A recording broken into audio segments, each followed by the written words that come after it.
everybody and welcome back to my YouTube channel.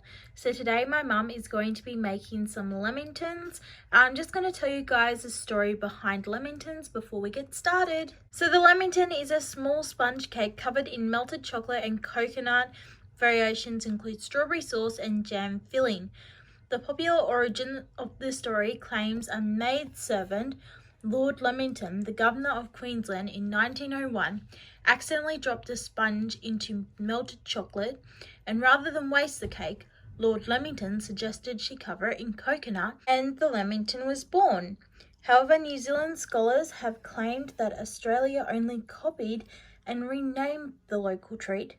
Unearthed records have found Lord Lamington visited Wellington in 1890s and apparently enjoyed a scrumptiously Lamington-like sweet named after the city. So that is the story behind the Lamington. I don't know which is true and who had it first, but there's a lot of things that Australia and New Zealand fight over. Who had it first? They're like a brother and sister.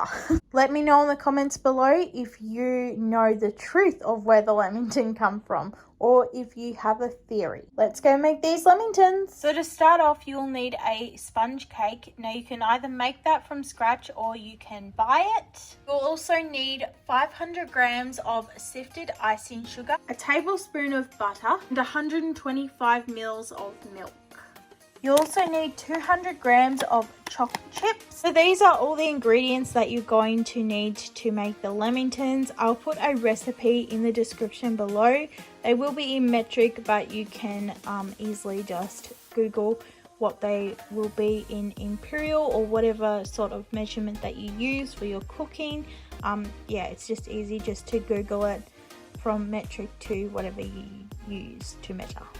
So to melt your chocolate chips and butter, you're going to need to put them into this smaller pot, and then you're going to need a bigger pot filled with some hot water to put on your stove, and then you will be able to melt them. So normally my mum will cut the edges off on the sponge cake, but because there's not going to be very much left when she does that, she's going to leave the edges on. So now we're just going to cut the sponge up.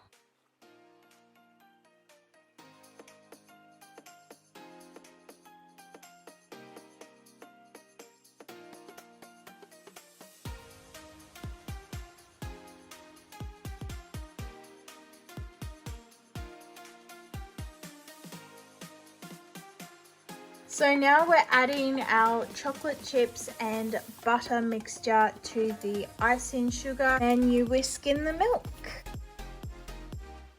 Next, you're going to want to put your coconut into a dish. You also need to get a rack to put the Lamingtons on after you've coated them in chocolate and put them into the coconut. So one hand is for wet and one hand is for dry. So she's just dipping it into the chocolate now and transferring it over to the coconut and using her other hand to coat them, and then you transfer to the rack. Okay, so there will be a little bit of mess to clean up afterwards. We had just enough chocolate mixture, then we have lots of leftover coconut, but as you can see we've got lots of icing that fell off into the coconut. And here is the end result. Just a tip, guys, if you're making these Lamingtons, do not use a fresh sponge cake that is a day or two old. Use one that is like 3 days old or something, but don't have it moldy or stale or anything. The Lamingtons also have to be made fairly quick, so I helped make the Lamingtons, which is why you only seen the first one being made. Thank you so much for watching this video, guys. I hope you enjoyed it, and I'll see you all in the next video. Please don't forget to like and subscribe. Bye!